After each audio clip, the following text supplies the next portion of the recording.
날씨가 많이 추워졌어요. 추워지고 올여름, 올겨울에는 이렇게 많이 춥든 안 한다고 그러는, 예년에 춥든 안 한다고 그러는데 요즘 또 며칠간 추워졌고요.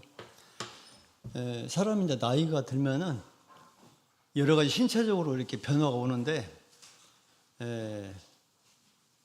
그 목소리도 이게 변화가 되는 것 같더라고요. 목소리.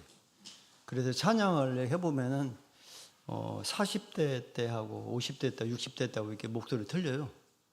그리고 본인만 느끼는 것이 아니라 그 상대방도 느낀다고. 그래서 하여튼 한 살을 젊었을 때 좀 목소리 좋을 때 찬양 많이 하시기 바랍니다.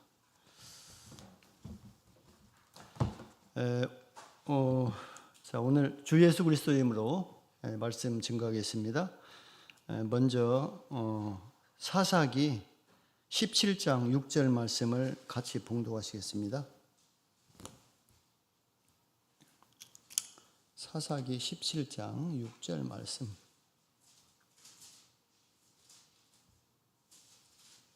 자, 같이 봉독하도록 하겠습니다. 시작. 그때에는 이스라엘의 왕이 없으므로 사람마다 자기 소견에 옳은 대로 행하였더라. 네.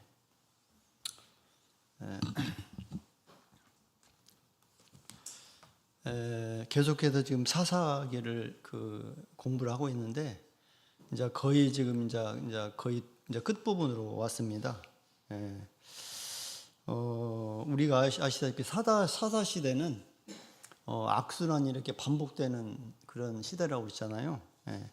이스라엘 백성들이 범죄하고 또 그렇기 때문에 하나님께서 이방 민족을 통해 징계를 하시고 또 너무 힘드니까 이스라엘 백성들이 부르짖고 회개하니까 하나님께서 구원을 하시는데 사사를 세우셔가지고 그 사사를 통해서 이렇게 구원하신다. 그런 내용이 반복적으로 기록된 것이 사사기서입니다. 그래서 사사기서는 3장부터 16장까지는 총 21장인데 3장에서 16장까지는 그 사사들의 그 활동 내용이 기록이 되어 있습니다. 즉 사사들의 행적을 중심으로 기록이 되어 있습니다. 그런데 이제 말씀드린다시피 16장에서 끝나요. 그게 마지막 사사가 삼손인데 삼손이 이제 죽음으로써 이제 마무리가 되고 17장부터 21장까지 17, 18, 19, 20, 21 5장은 무슨 내용이냐? 그 사사 시대의 일반적인 시대 상황, 시대상. 다시 말해서 사사 시대에 그 신앙적으로 타락하고 그 다음에 도덕적으로 타락했던 그 모습을 적나라하게 기록해 놓은 부분이 19장에서부터 21장까지입니다. 그래서 이 시간에는 그 17장에 기록된 어떤 인물, 한 인물, 그 사람이 미가라는 사람인데 그 미가라는 사람의 가정에서 발생한 사건을 통해서 하나님을 떠난 이스라엘의 타락된 신앙의 모습을 살펴보도록 하겠습니다. 그래서 그 말씀을 통해서 우리의 신앙을 한 번 더 진단해 보고 아울러서 우리의 신앙이 온전한 신앙으로 이렇게 세워졌으면 하는 바람으로 말씀을 증거하겠습니다. 17장은 1절에서 13까지 되어 있는데요. 이제 여러분들께서 집에서 성경 읽기를 통해서 읽으셨고 또 하도 그 내용을 많이 아신다고 생각을 하지만 대충 줄거리를 말씀드리자면은 그 미가라는 사람의 그 가정에서 있었던 일입니다. 그런데 이 사건이 구체적으로 어느 사사 때 이게 발생했는지는 몰라요. 왜 그러냐면은 아까도 말씀드렸다시피 사사기는 1장에서부터 16장까지는 비교적 이렇게 시대순으로 연대기순으로 기록이 되어 있는데 19장에서 21장까지는 그걸 무시하고 뒷부분이기 때문에 삼손 죽은 이후에 이렇게 발생했다 그런 것이 아니에요.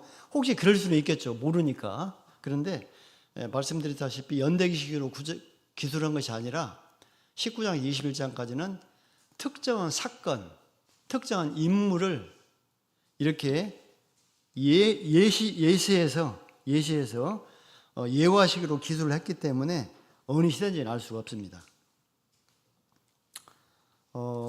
내용을 보면은 그 에브라임 산지에 미가라는 사람이 살고 있었습니다. 에브라임 산지가 어디냐? 제가 또 이렇게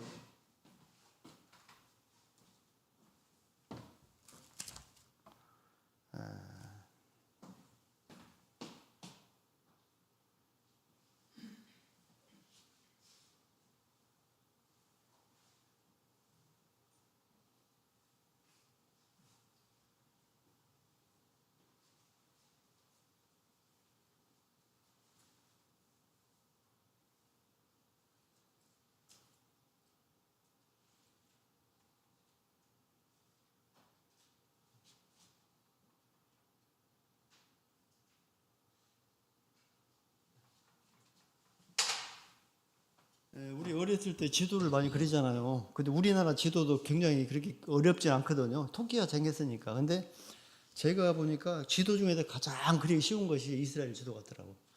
근데 쉬운데 지난번 유입사님께서 또 그 기억하는 방법을 알려줬어요. 이게 사회잖아요, 사회. 이게 사회고 유입사님 말씀이 이게 이게 무자인데 무자인지 실을 달아가지고 이렇게 풍선하나 이렇게 달아놨다고 우리 말씀하시더라고. 그래서 그렇게 생각해 보니까 더 쉽더라고요. 예. 그래서 에브라임이 저 요단강 이렇게 왼쪽에 저쯤에 이렇게 있더라고요. 그래서 이제 에브라임 산지에서 이제 왜 에브라임 산지라고 했냐면은 그 이스라엘 12지파에 에브라임 그 지파가 있었잖아요. 에브라임 그 족속들이 저기에서 살았던 것 같아요. 근데 그 지대가 약간 높았던 것 같아요. 이렇게 말하자면 구릉지대가 아니라 그런 산지라고 그럽니다. 그래서 저 산지에 살고 있었어요. 근데 그의 어머니가 어느 날 큰 돈을 잃어버렸는데 그 돈이 얼마냐? 은 1,200. 그래서 은 1,200이다 그러니까 우리는 그게 쉽게 얼마나 큰 돈인지 그게 다 오들 않잖아요.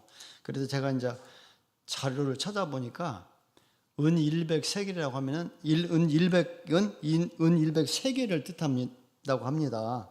그런데 이걸 갖다가 현대 가치로 환산을 해보면은 얼마나 될까요? 8억 8천만 원이라고 그래요. 8억 8천.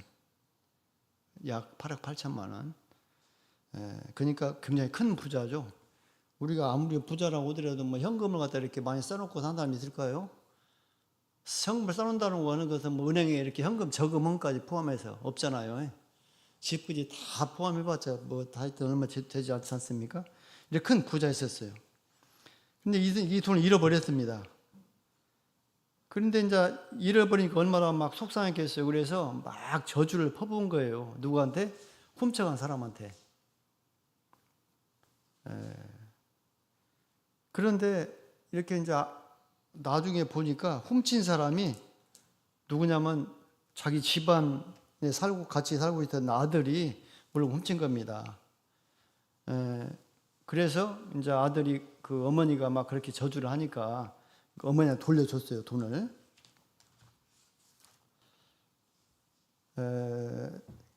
이제 미가가 돌려준 것이 좋은 일이긴 한데 미가가 돌려준 이유가 그 구체적으로 기록은 안 돼 있는데 어머니가 하도 저주를 하니까 그래 큰 돈을 잃어버렸더니 저주를 한 번만 했겠습니까? 막 계속 했겠죠. 그게 너무 두려웠던 거예요.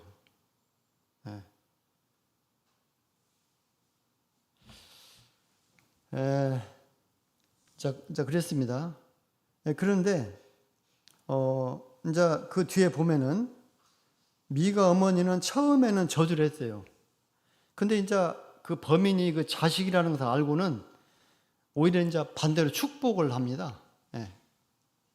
그 저주를 자식이 받으면 안 되니까 축복을 해요. 그리고 거기에서 한 발 더 나아가서 그 1,100 중에서 은 200을 들여가지고 신상을 만들어줘요. 신상을 아들을 위해서. 그러면은 아까 이제 그 1,100이 8억 8천이라고 했는데, 그러면 이제 조금 더 구체적으로 은 200이면은 얼마 정도 가치가 되느냐? 자료에 보니까 은 1세겔이 노동자 4일 품삯이라고 합니다. 4일 품삯. 그러면은 노동자 하루에 요즘 얼마인지는 모르겠는데 한 2년 전에 저희 집이 그 리모델링을 했는데, 그때 백형제가 와가지고 리모델링을 했는데 제가 그때 좀 도와줬어요. 뭐 이렇게 쓸기도 하고. 그랬더니 백형제가 하는 얘기가 요즘 인건비가 비싸가지고 그 현장에 와가지고 그냥 비들고 쓸기만 해도 15만 원 받는다고 그러더라고. 그래서 그보다는 조금 더 20만 원 정도 치니까 그 4일 품삯이 80만 원 그 정도. 1세겔이 200세겔이면은 굉장히 많죠. 예, 그 정도 됩니다. 신상을 만들어 줬어요. 예, 그러자 이제 아들 미가는 신상을 갖다가 자신의 집 신당에다 보관했어요. 그리고 나서 한 발 더 나아가 가지고 에봇과 드라빔을 만들어 가지고 자신의 한 아들을 제사장으로 삼았다가 나중에는 레위인을 갖다가 붙들어 가지고 자신의 개인 제사장으로 고용까지 합니다. 이런 데는 기록이 됐어요. 예. 그렇다면 미가 어머니는 신상을 만들면서 어떤 생각을 했을까요? 예.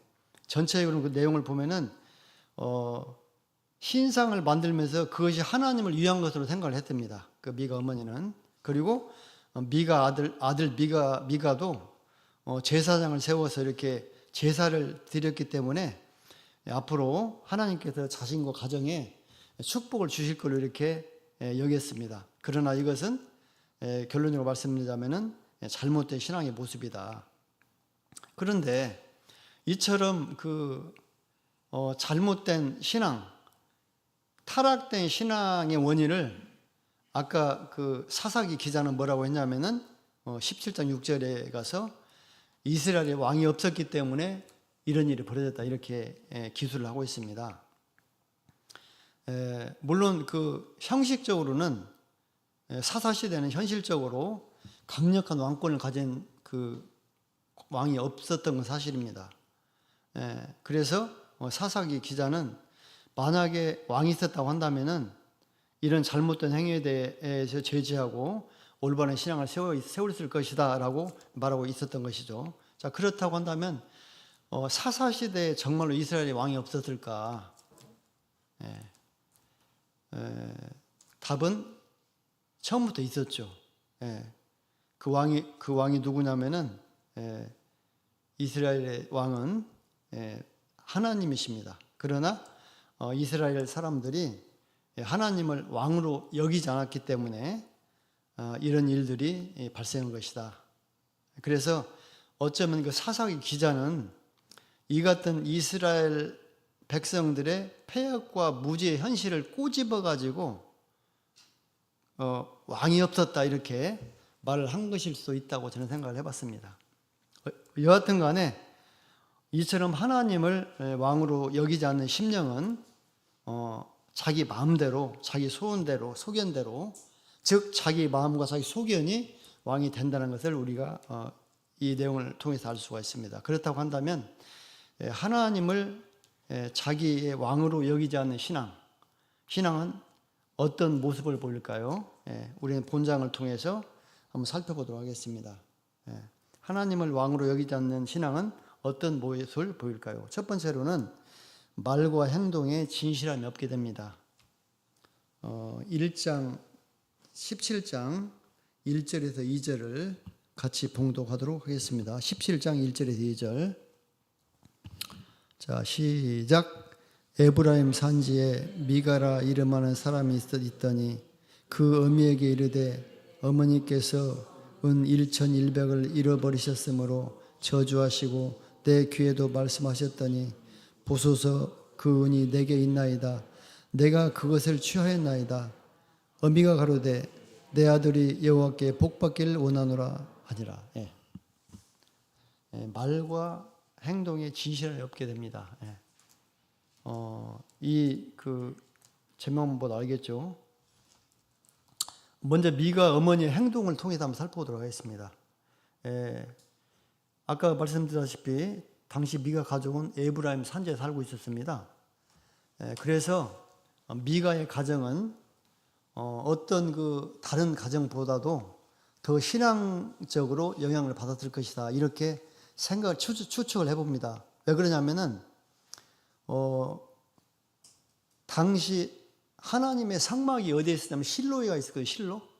실로에 하나님의 상막이 있었고 상막 안에는 언약궤가 있었어요. 물론 뭐 제사장도 있었겠죠. 그런데 그 실로가 에브라임 산지에가 있습니다. 그래서 미가의 가정이 에브라임 산지에 있었던 것으로 봐가지고 그 가까운 곳에 상막이 있었던 것으로 봤을 때 신앙적 영향을 많이 받았을 거다 이렇게 추측을 해볼 수가 있습니다. 또 한 가지 그렇게 추측해 볼 수 있는 건 뭐냐면은 그 미가의 어머니가 아들을 낳고 이름을 미가라고 적거든요. 미가. 근데 미가라는 뜻은 어떤 뜻이냐? 여호와와 같은 이가 누구냐? 여호와와 같은 이가 누구냐? 또는 누가 여호와를 닮았는가? 그런 뜻이 있다고 그래요. 그래서 굉장히 신앙적으로 이름을 졌다는 것입니다. 그래서 분명히 그 신앙적 영향을 많이 받았던 가정이면 틀림이 없었다. 그런데도 불구하고 미가 어머니는 하나님을 자신의 왕으로까지는 모시지 않고 있었다는 걸 알 수가 있어요. 왜? 그 말을 하는 것을 보면은 그 처음에 돈을 잃어버렸을 때는 막 저주를 했어요. 그 나중에 아들이 법인 줄 알고는 그냥 갑자기 말을 바꿔가지고 축복을 합니다. 그런데 이게 무슨 상관이 있습니다. 왜 그러냐면은 그때 당시에는 보통 축복이나 저주를 할 때는 신의 이름으로 이렇게 합니다. 성경에 보면은 그래서 성경에서 어떤 예를 하나 들자면은 사무엘상 25장 22절에 보면은 그 다윗과 그 나발 사건이 나옵니다. 그 다윗이 사울을 패서 피신하고 있었는데 휘하 600명의 그 말에 군사들이 있었거든요. 다른 사람들이. 근데 그들이 이제 먹을 것이 없으니까 나발이라고 한 사람이 갈멜에서 이제 그 양털을 깎는다는 소식을 듣고 그 전에 이제 막 자기들이 좀 도와주기도 했어요. 지켜주기도 하고. 그러니까 이제 거기에 가면 틀림없이 먹을 것을 얻을 것이다 해가지고 사람을 보냈는데 나발이라고 한 사람이 정말 그가 무더운 얘기를 하거든요. 옛날에 그런 말 있잖아요. 동양은 못 주다 쪽박을 깬다 그런 말이 있는데 그 정도로 그냥 그렇게 그가 무더운 말을 하는 거예요. 그러니까 이제 다윗이 화가 나가지고 400명을 이끌고 이제 가는 거죠. 그러면 뭐라고 얘기하냐면은 내일 아침 해 뜰 때까지 나발 집안의 남자들을 한 명이라도 살려주면 하나님께 나에게 저주 내리기를 원한다. 이런 식으로 그 맹세를 하나님 이름으로 이렇게 저주를 하거든요. 그렇게 맹세라고 하거든요. 그런 식으로 보통 그 저주나 축복은 하나님의 이름으로 신의 이름으로 이렇게 하는 것이 보통인데 한 입에 두 가지 얘기를 하는 거죠. 아무리 그 훔친 사람이 자식이라 할지라도 그 행위는 나쁜 것이지 않습니까? 그러면은 질책을 하고 지적을 했어야 되죠. 그런데 그냥 아들이라고 생각하고 반대로 이렇게 말을 바꿔서 이렇게 했다고 하는 것은 말과 자기 말이 일관성이 없다는 걸 알 수가 있습니다. 미가 어머니에게는 절대적인 도덕과 윤리도 없었을 뿐만 아니라 진실함도 없었습니다. 즉 자신에게 이득이 되면은 나쁜 것도 좋게 여겼던 그런 사람이었습니다. 뿐만 아니라 아들을 위해서 신상까지 만들어줬으니까 이건 정말 잘못된 것이죠. 그렇기 때문에 미가 어머니의 어머니 마음의 왕은 하나님의 절대적인 말씀이 아니라 자신의 소견이 곧 왕이었음을 알 수 있습니다. 여기에서 우리는 이런 교훈을 생각해 볼 수가 있습니다. 성도는 어떤 경우이라도 하나님을 인정해야 하겠습니다. 그래서 매사에 자신의 이익이나 소견보다는 오직 하나님의 말씀에 따라서 선하게 분별이 분명해야만 하겠습니다. 우리가 성경에 보면은 우리 믿음의 선진들이 나옵니다. 뭐 요셉이나 다니엘이나 이런 사람들을 보면은 자기의 굉장히 불리한 상황에 처했을 때, 그럴 때도 자기의 유익을 구치 아니하고 정말 하나님을 생각하고 하나님을 인정하고 이렇게 행동했던 것을 알 수가 있습니다. 그 다음에 이제 미가의 말과 행동을 통해 살펴보겠습니다. 아들 미가는 어머니 돈을 훔치고 나서 어머니가 상심해도 돈 살 때까지 모른 채 했어요. 맨 처음에는 굉장히 나빴죠. 근데 어머니께서 저주를 하니까 갑자기 이제 자기 더 이상 숨길 수가 없었어요. 왜? 보통 신의 이름을 걸고 저주를 하면 그것이 그대로 이루어질 확률이 높으니까 굉장히 무서웠던 것이죠. 그래서 나중에는 이제 이렇게 자백을 하게 됩니다. 사실 미가의 행위는 율법에 의하면은 그에 상응한 배상을 해야 합니다. 출애굽기 22장에 나와 있는데, 그리고 하나님께 자신의 잘못에 대해서 속죄제를 드리는 것이 마땅합니다. 그러나 미가는 그렇게 하지 않았습니다. 이는 미가도 하나님을 자신의 왕으로 여기지 않았음을 보여주는 예라고 생각을 합니다. 이처럼 하나님을 인정하지 않는 사람 신앙은 절대적인 윤리의식이 없이 상황에 따라 자신의 감정에 따라 행동하게 됨을 볼 수가 있습니다. 하나님을 왕으로 인정하지 않으면 어리석은 말과 행동을 하게 됩니다. 그러므로 성도는 마땅히 하나님을 두려워하고 그 명령과 교훈을 지켜야만 하겠습니다. 하나님께서는 우리의 모든 행위를 감찰하시고 심판하시는 분이시기 때문입니다. 그 다음에 두 번째로 하나님을 왕으로 여기지 않는 신앙은 어떤 모습을 보일까요? 자신을 위한 우상을 만들게 됩니다. 본문 3절에서 5절까지 같이 봉독하도록 하겠습니다. 3절에서 5절까지입니다. 17장 3절에서 5절. 자, 시작. 미가가 은 1,100을 그 어미에게 도로 주매 어미가 가로되 내가 내 아들을 위하여 한 신상을 새기며 한 신상을 부어 만들 차로 내 손에서 이 은을 여호와께 거룩히 드리노라. 그러므로 내가 이제 이 은을 내게 도로 돌리리라. 미가가 그 은을 어미에게 도로 주었으므로 어미가 그 은 200을 취하여 은장색에게 주어 한 신상을 새기며 한 신상을 부어 만들었더니 그 신상이 미가의 집에 있더라. 이 사람 미가에게 신당이 있으므로 또 에봇과 드라빔을 만들고 한 제사장을 세워 제사장을 삼았더라. 여기 보면은 미가가 신상을 만들고 우상을 섬기게 만드는 그런 내용이 나와 있습니다. 그 미가 어머니는 미가로부터 돌려받은 그 중에서 은 200으로 신상을 만들었습니다. 신상을 만드는 것은 그 대상이나 목적 여하를 불문하고 하나님께는 아주 큰 죄악임을 우리는 알고 있습니다. 10계명의 첫 번째, 둘째 계명을 범하는 중대한 우상 숭배라는 것도 알고 있습니다. 그렇다면 미가 어머니는 왜 신상을 만들었을까?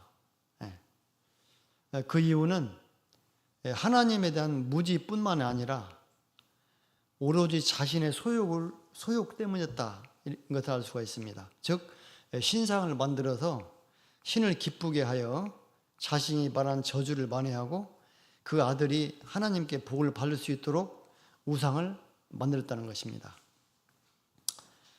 미가는 그 신상으로 잘못된 제사를 당했습니다. 미가는 그 신상을 자신의 집에 안치했습니다. 그리고 겉옷을 사사로이 제작하고 또 이방인들처럼 가정의 우상인 드라빔까지 만들어 가지고 만든 후에 자기 아들 중 하나를 임으로 택하여 제사장을 세웠습니다. 율법에 보면 에봇은 오직 대제사장만 착용할 수 있습니다. 그리고 제사장의 자격도 오직 아론의 후손에게만 있다고 규정이 되어 있습니다. 미가 어머니가 만든 신상으로 인해서 미가는 이와 같은 큰 죄악을 행한 결과를 초래하게 됐습니다. 결과적으로 미가 어머니나 미가에게 있어서의 하나님은 오직 그들에게 만족과 위로를 주는 일종의 대용품에 불과했음을 우리는 알 수가 있습니다. 이처럼 하나님을 마음에 두지 않을 때 어떤 다른 것이 내 자리를 차지하게 됩니다. 한 사람이 두 주인을 섬기지 못하기 때문입니다. 그러므로 성도는 하나님 외에 다른 것을 마음에 두어서는 안 되겠습니다. 오직 하나님과 하나님 말씀만을 마음에 두어야만 하겠습니다. 하나님을 마음으로 모시지 않으면 다른 세상의 것이 나의 마음을 점령하게 되기 때문입니다. 우리가 성경에 보면 가룟 유다가 나오는데 가룟 유다가 예수님을 은사 30에 팔았잖아요. 그런데 그 가룟 유다의 마음속에 재물이 자리 잡고 있었기 때문에 그와 같은 큰 범죄를 저지른 것이 아닌가 생각을 합니다. 지금 이렇게 요즘 이 시대는 정말로 우리의 마음을 이렇게 지배할 수 있는 그런 요소들이 굉장히 많습니다. 어린 아이에서부터 어른에 이르기까지 막론하고 굉장히 많아요. 그것들이 우리의 취미 생활일 수도 있고 어떤 게임일 수도 있고 스포츠일 수도 있고 영화일 수도 있고 다른 등등 정욕일 수 있는데 그런 것들에게 우리의 마음을 뺏기면 안 되겠다 이런 생각을 해봅니다. 그럼 세 번째, 하나님을 왕으로 여기지 않는 신앙 어떤 모습을 보일까요? 세 번째, 자신만을 위한 제사장을 둡니다. 7절에서부터 13절까지를 이번엔 교독하도록 하겠습니다. 제가 먼저 읽겠습니다. 유다 가족에 속한 유다 베들레헴에 한 소년이 있으니 그는 레위인으로서 거기 우거하였더라.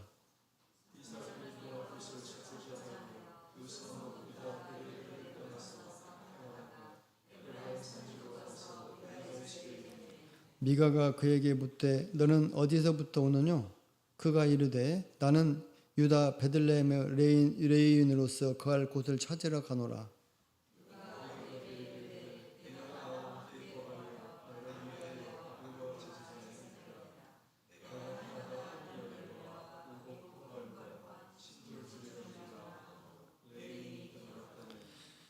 레위인이 그 사람과 함께 거하기를 만족이 여겼으니 이는 그 소년이 미가의 아들 중 하나같이 됨이라.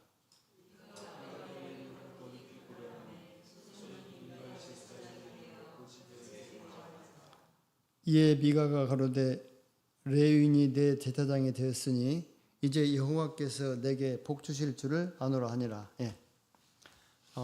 하나님을 왕으로 여기지 않는 신앙은 자신만을 위한 제사장을 두게 된다.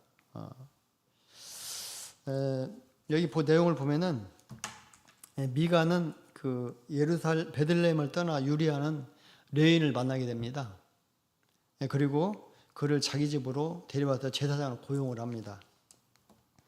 근데 이제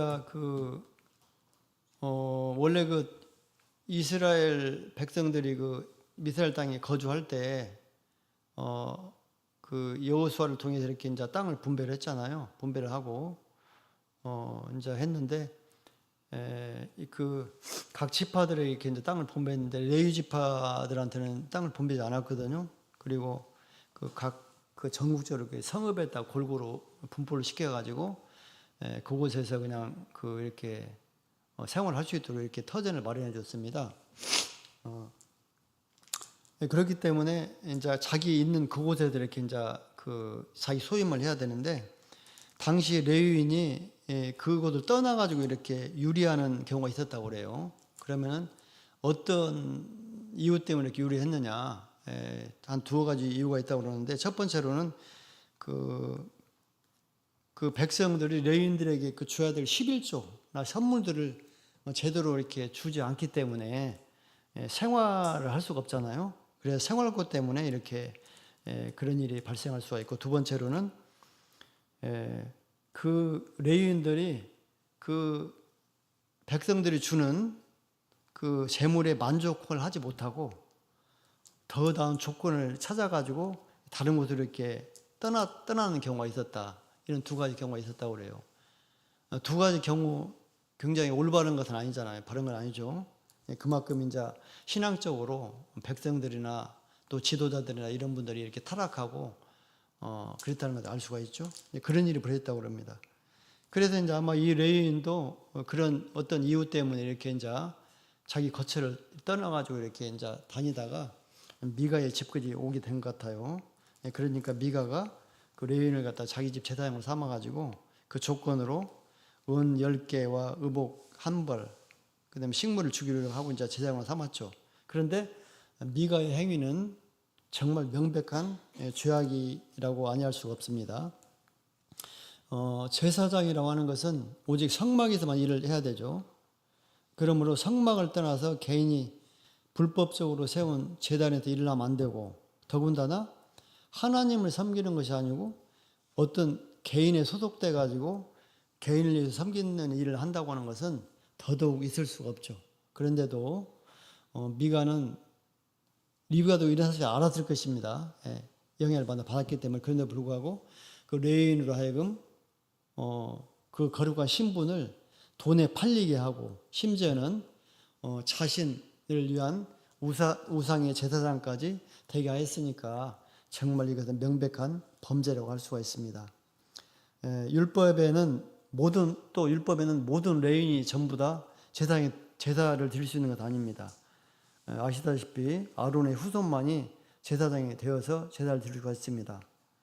그렇기 때문에 모든 레위인이 제사를 드리는 것이 아니기 때문에 아마 이 레위인도 어쩌면은 또 그 아론의 후손이 아니었을 수도 있어요. 그렇다고 한다면 더 문제가 될 수가 있는 것입니다.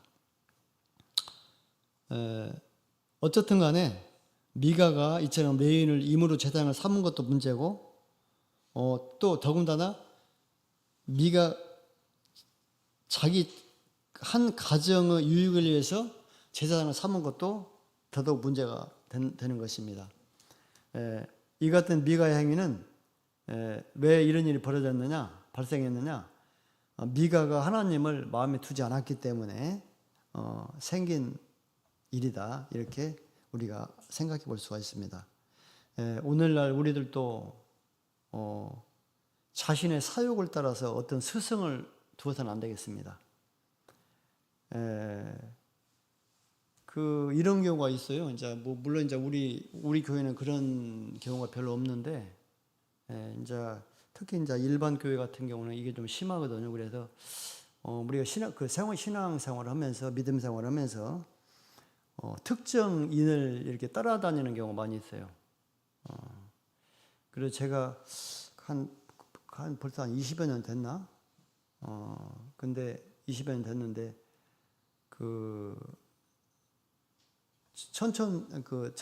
천천히 전집사님 사시는 동네에 그 옆에 산속에 교회가 하나 있었어요. 그 칠보 기도원 말고 교회가 하나 있었는데, 그때 지금은 가보니까 막 발전해가지고 확 찼더라고. 옛날에는 집도 별로 없었거든. 사람도 별로 없어요. 근데 집을 하나 건설해 쳐놓고 교회가 있어요. 저기 무슨 사람이 있을까 생각을 했더니 주일이 되면은 어디 막 곳곳에서 오더라고, 차로. 그러니까 이제 아마 자기가 모셨던 목사님이 이제 이쪽에 있다가 이쪽으로 이사를 온 것 같아요. 그러니까 사람들이 그 목사님을 따라서 이렇게 막 이동을 해. 이런 것들은 어떻게 보면은 사람을 갖다가 이렇게 스승으로 이렇게 두는 그런 예가 되지 않을까. 우리 교회는 그런 경우가 별로 없어요. 없는데, 혹시 그런 것들은 잘못된 것이라는 것을 이 내용과 관련해서 한번 이렇게 생각을 해보게 됩니다. 그리고 지나치게 사람을 우상한다든가, 또 사람의 말과 습관을 쫓아서도 안 되겠죠. 또 앞서 말했다시피 어떤 개인의 취향을 따라 가지고 스승을 둬도 안 되겠다. 예. 물론 이런 것도 있겠죠. 뭐 우리는 그런 것이 없는데 뭐 우리가 이제 수원교회 신도들이 이렇게 이제 신앙생활을 하고 있는데 어떤 뭐 부분에 대해서 조금 뭐 좀 이해가 안 간다더니 이제 그런 경우가 있으면은 이제 본교 목사님한테 이렇게 물어볼 수 있고 또 이제 나름대로 생각해가지고 이런 분야는 이렇게 목사님들 중에서 이분이 좀 이렇게 좀 굉장히 좀 심오한 지식을 갖고 있는 것 같더라라고 생각이 되는 게 물어보고 그럴 수는 있는데 이제 그 범위를 좀 넘어서면은 좀 좋지 않다 그런 생각을 해볼 수가 있습니다. 그래서 어쨌든 간에 하나님께서 예수님께서 그 교회를 위해서 보내신 합법적인 그러한 그 지도자를 우리가 이렇게 믿고 이렇게 신앙생활을 하는 것이 좋겠다는 생각을 한번 아울러 해보게 됩니다. 이제 17장 내용을 말씀드렸는데 이제 결론을 말씀드리겠습니다.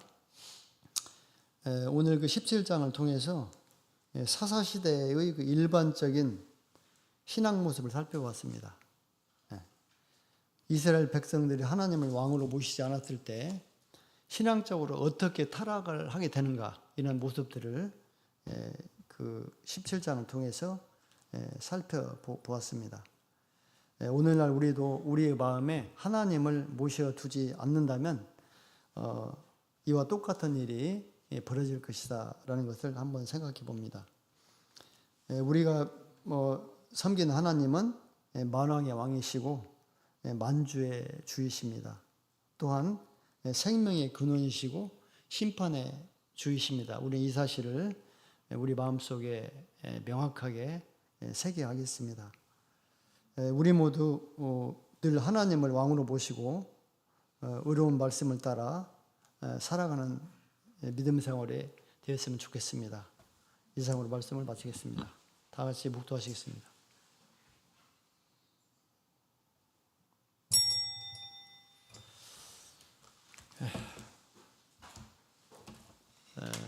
다 같이 기도하겠습니다.